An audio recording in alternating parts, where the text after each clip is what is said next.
400 horsepower of maximum performance, piercing the night. Welcome back, everybody, to Jumbo Part 4.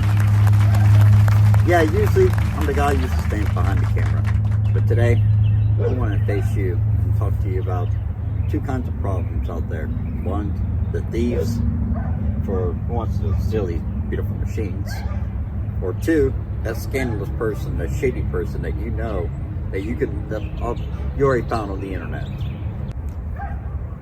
We're first going to start off with that shady person. Now, I've been 24 hours ago. What happened was I was on the Facebook Market. Me and my wife, we were out eating, and I came across this deal where it was a 2001 Harley Davidson 1200 Sportster. And you know how much he wanted for this thing? He only wanted $600. $600 for one of these? That's insane, right? Who actually comes up wanting $600? Or are you going to sell the motorcycle, I should say, the motorcycle for $600? Now, it could be multiple reasons. You know, it could be going through a nasty divorce or something like that. Maybe the motorcycle got into an accident. Or there might have been mechanical failure. It could be some of the flaws that could be happening going on to this thing. But the more I kept talking to this guy about the situation, the more it wasn't making sense. Because he's trying to sell this motorcycle for $600. And the more I kept writing back and forth to this guy, the questions were going through my head. Why would you get rid of such a nice motorcycle? So one of the things was, the top question that everybody would ask me, so what is wrong with the motorcycle? Why are you getting rid of it so cheap? Well, he said it was just a throttle cable, which you could get these from anywhere between almost $12 to about $150, depending on how fancy you really want one. Okay, so it still doesn't make any sense. Why would you let it go for cheap? So the more I kept talking to this gentleman, the storage wasn't just adding up. He even dropped the price down to $500 if I come out here in the middle of the night and actually do it. Well, many of you know I work late at night, and my job is very high demanding, so there's no way that I can sit there and just drop on a dime and say, I gotta go look at a motorcycle. For one, I think my boss would kill me, and I'm not sure I'm more scared of it'd be my boss or my wife, and which technically they're the same combination, which makes it even deadlier combination. So clearly I didn't do it. And I said, I just cannot do it, sir. There's no way. Well, I tell you what, man, I really need to get rid of this motorcycle. I'll drop it down to $475. What the hell? That's way phenomenal.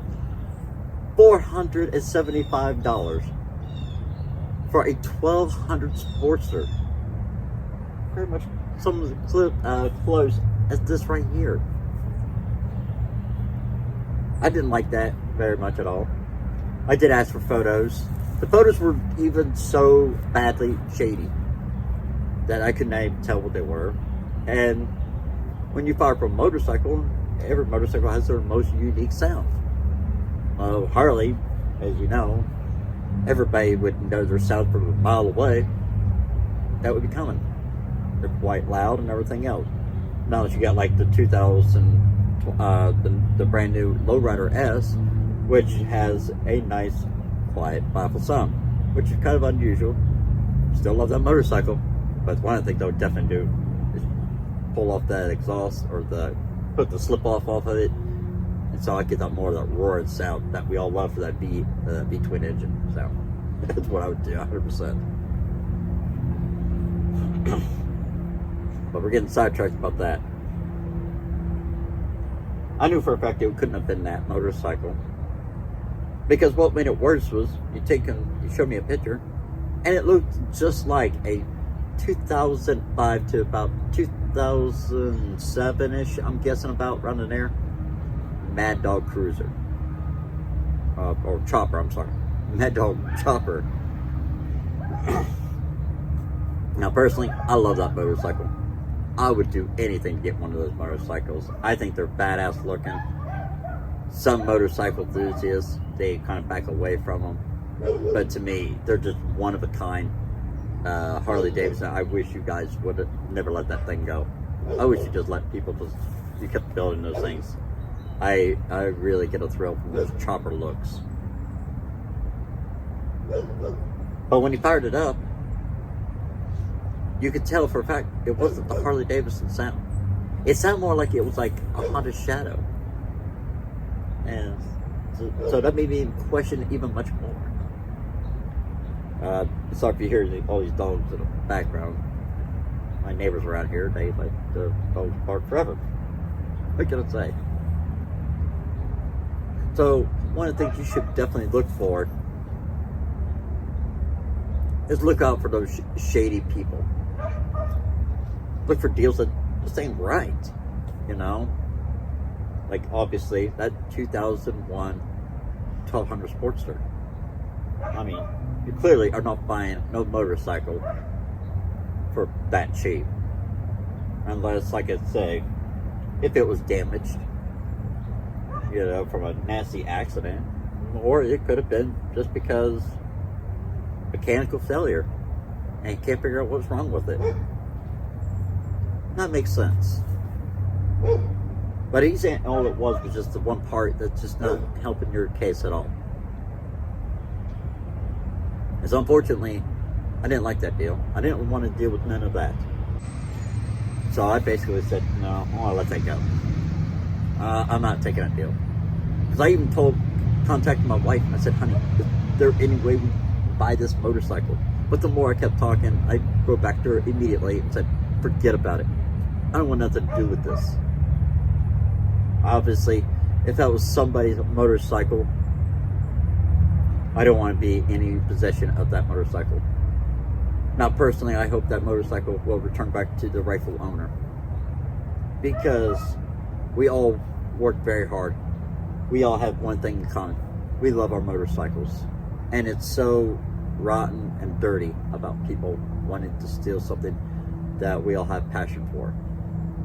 I cannot imagine somebody doing it to us. So that brings up the part 2 about this situation. You know, Jim, how are we going to keep this thing secured?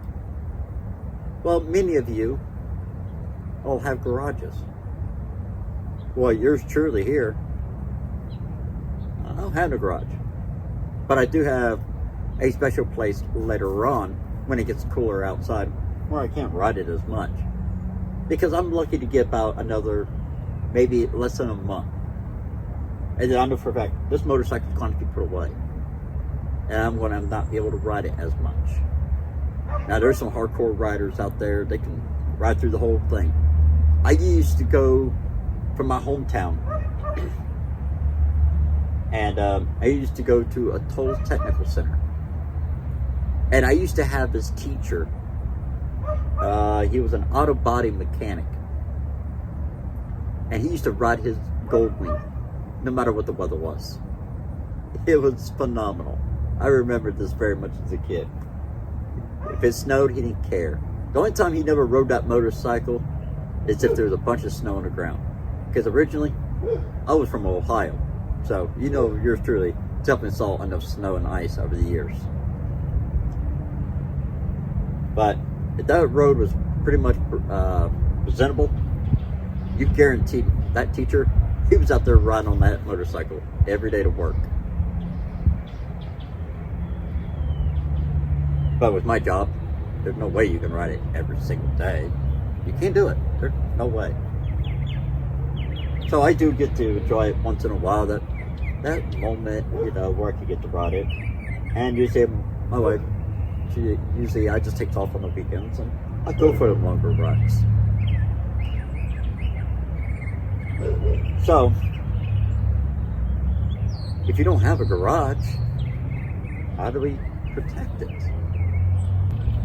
Let me show you exactly what I do if you don't have that kind. So now you're out riding around on your motorcycle and you're out going for a joyride. But you're needing to get hydrated, you know, you're really thirsty, or maybe you're even hungry. Or maybe you just want to check out that little shopping center that you was along the ride. Well, clearly you're not going to make it a big security lock system on your motorcycle or anything like that. It's not going to do it. So one of the things you could do is definitely you can go over and you can just lock your handlebars, and it's not going to move it. Now, is that going to prevent a motorcycle thief to stop stealing it? No, because they can easily, if they are strong enough, they can break that thing. And all you got to do is put it in neutral and just roll it in the back of the vehicle. They can get two people just to do that, put it in the back of their truck.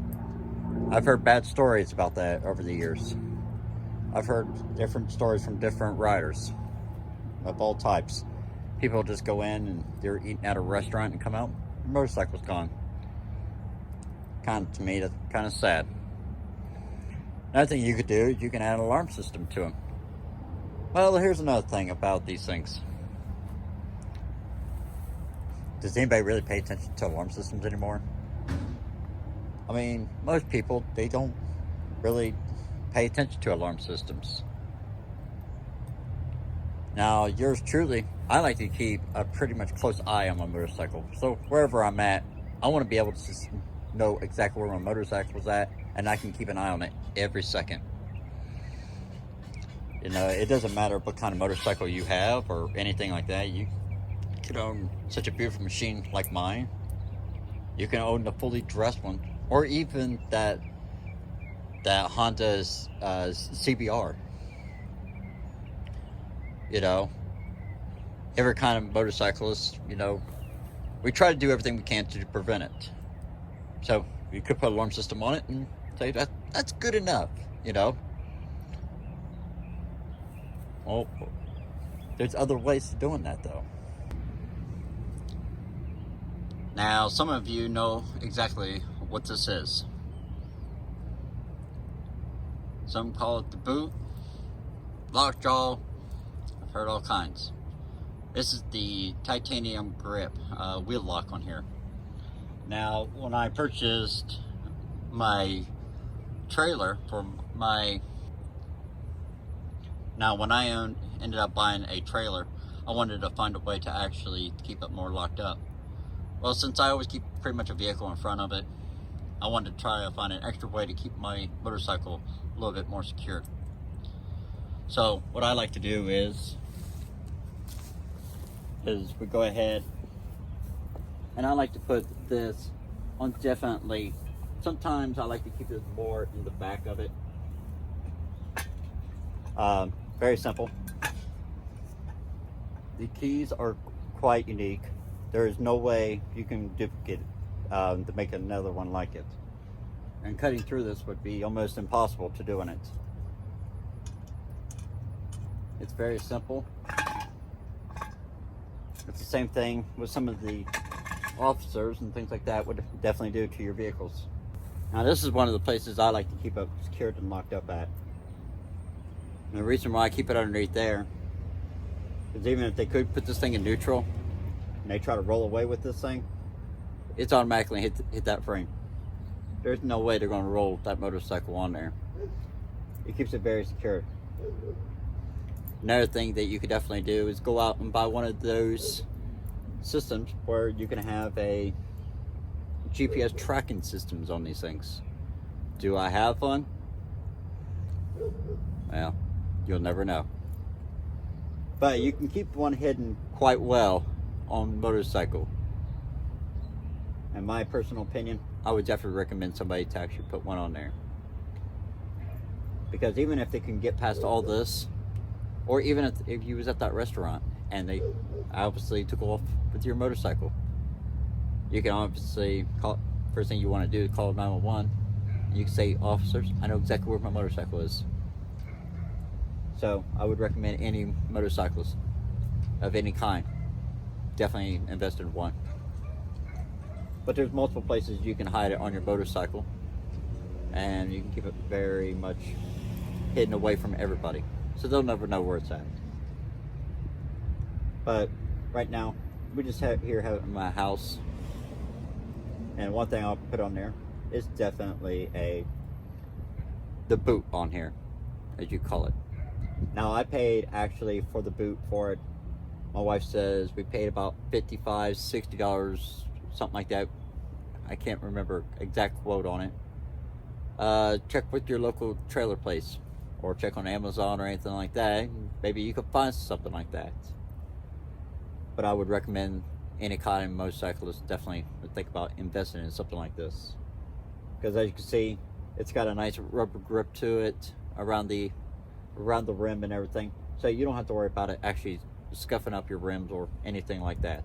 But it's going to be more than enough to protect that motorcycle, because now there's no way you could pull it off or anything like that. Here's the other thing that we can definitely do to prevent our motorcycle from being stolen. Now, here's the other thing I use for protection. Just get a simple bike cover. There's nothing fancy about it. My wife, she actually bought this for me on Amazon. She paid about $25 on it, and it's very simple, very basic. Yeah, there's no big fancy logo on it or anything like that. It's very simple, plain basic, weatherproof. It does exactly what it needs to do. And a motorcycle thief, well, obviously, he's not going to waste his time trying to see what's under the cover, especially when he knows right down the road that there's a Honda CBR just sitting there out in the middle, just waiting to be snatched. So I definitely would recommend somebody to definitely always keep your motorcycles covered up, especially if you like to leave it outside. So that's my video for the day. If you like it, definitely hit that like button. Leave me a comment. What do you use to keep the security for your motorcycle? Don't forget to definitely hit the subscribe button. You know, right over there somewhere. Don't forget to make sure you put the bell notification, you know, for videos for coming up. Check out my Instagram, my Facebook. I always got something really interested always on there. Lastly, I want to thank everybody who has subscribed to my channel so far, and all the viewers that has watched it, so all my videos. You all are really wonderful. Thank you for all the support so far. We're starting to grow, you know, one subscription at a time, right? But with that thought said, definitely have a safe ride, or have a safe drive. You all have a wonderful day.